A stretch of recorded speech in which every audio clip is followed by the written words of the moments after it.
Imaginez un instant un monde où digérer un repas prendrait des millions d'années. Ça paraît fou, non? Eh bien, ce serait notre monde s'il n'y avait pas d'enzymes.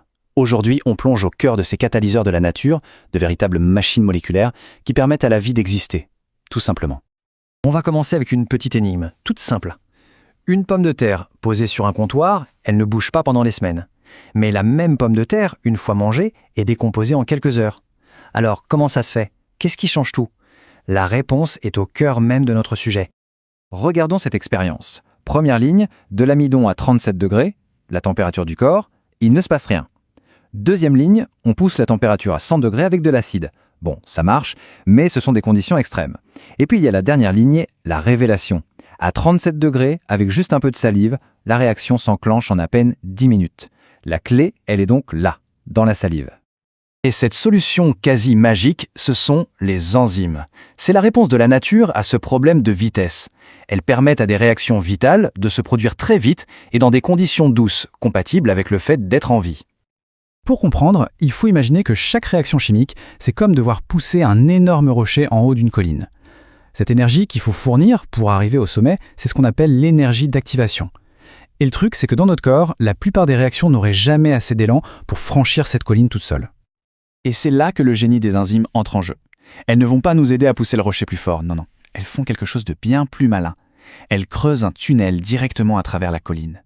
La barrière énergétique s'effondre et la réaction peut avoir lieu des millions, voire des milliards de fois plus vite.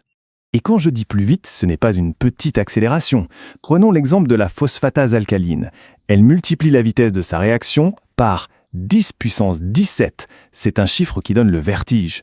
Pour se donner une idée, une réaction qui, grâce à elle, prend une seconde, aurait pris sans elle plus de 30 millions d'années. C'est juste dingue. D'accord, ces machines sont ultra rapides, mais leur vitesse n'est pas du tout anarchique, bien au contraire. Elle suit des règles très précises, qu'on écrit avec un modèle qui a un nom un peu intimidant, la cinétique de Michaelis-Menten. Mais en fait, l'idée est assez simple, on va voir ça. En laboratoire, pour comprendre comment fonctionne une enzyme, on suit un protocole assez direct. On prend la molécule que l'enzyme doit transformer, c'est le substrat, et on mesure la vitesse de la réaction à différentes concentrations. On place chaque mesure comme un point sur un graphique, et en les reliant, on obtient une courbe qui nous dit tout sur la personnalité de l'enzyme. Le premier paramètre important, c'est la Vmax. Pensez à une usine avec une chaîne de montage. On peut lui fournir autant de pièces qu'on veut, à un moment la chaîne tourne à sa vitesse maximale, elle ne peut pas aller plus vite. Eh bien pour une enzyme c'est pareil, la Vmax c'est sa vitesse de pointe, quand elle est complètement débordée de travail, que tous ses postes sont occupés. Le deuxième paramètre clé, c'est le Km. Lui, il nous renseigne sur l'affinité de l'enzyme pour son substrat. En gros, est-ce qu'elle l'aime se lier à lui? Et là, attention, c'est un peu contre-intuitif. Un Km faible, c'est très bien. Ça veut dire que l'enzyme est très collante, elle a une forte affinité, et donc il lui faut très peu de substrat pour déjà travailler à la moitié de sa vitesse maximale. C'est un signe de grande efficacité. Alors, avoir une vitesse maximale, c'est super, mais une enzyme qui tournerait tout le temps à plein régime, ce serait le chaos dans une cellule. Le contrôle est donc absolument essentiel. Et c'est là qu'intervient l'inhibition, l'art de savoir appuyer sur le frein. En gros, il y a deux grandes stratégies pour ralentir une enzyme. La première, c'est l'inhibition compétitive. Une molécule qui ressemble au substrat vient lui piquer sa place sur le site actif, comme un mauvais souci. La deuxième, c'est l'inhibition non compétitive. Là, un saboteur vient se fixer ailleurs sur l'enzyme, mais en faisant ça, il déforme l'enzyme et la rend beaucoup moins efficace. L'analogie de la serrure est parfaite pour ça. L'inhibiteur compétitif, c'est la mauvaise clé. Elle rentre dans la serrure, mais elle la bloque. L'inhibiteur non compétitif, lui, c'est comme s'il tordait le mécanisme de la serrure depuis l'extérieur.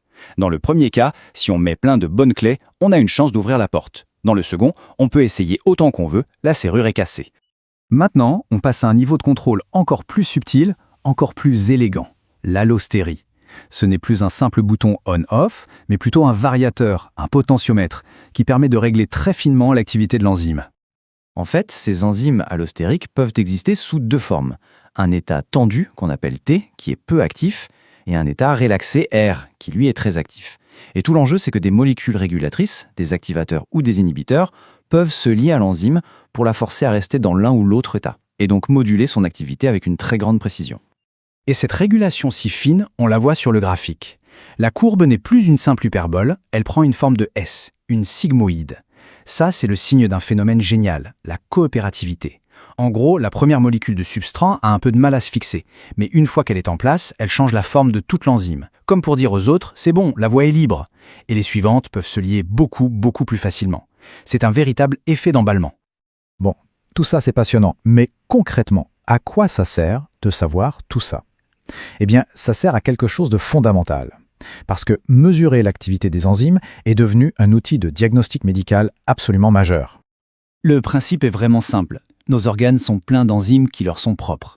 Si un organe est abîmé, par une maladie ou une blessure, ces cellules se cassent et déversent leur contenu, y compris leurs enzymes, dans le sang. Du coup, en faisant une simple prise de sang et en mesurant le niveau de ces enzymes signatures, on peut savoir précisément quel organe souffre. Regardez ce graphique, c'est flagrant. Chez quelqu'un en bonne santé, le taux d'enzymes du foie dans le sang est très bas, en dessous de 40 unités. Mais chez un patient qui a une hépatite et dont les cellules du foie sont en train d'être détruites, ce taux explose, il peut monter à 4000. La différence est tellement énorme que le diagnostic est sans équivoque. Et c'est vraiment ça qu'il faut retenir. Toute cette biochimie, la Vmax, le Km, l'inhibition, ce n'est pas juste de la théorie pour les cours. C'est la base scientifique de tests qui sont faits tous les jours dans les hôpitaux du monde entier et qui nous donnent une fenêtre directe sur ce qui se passe à l'intérieur de notre corps, au niveau moléculaire. Pour finir, il faut réaliser que ces enzymes sont le résultat de milliards d'années d'évolution.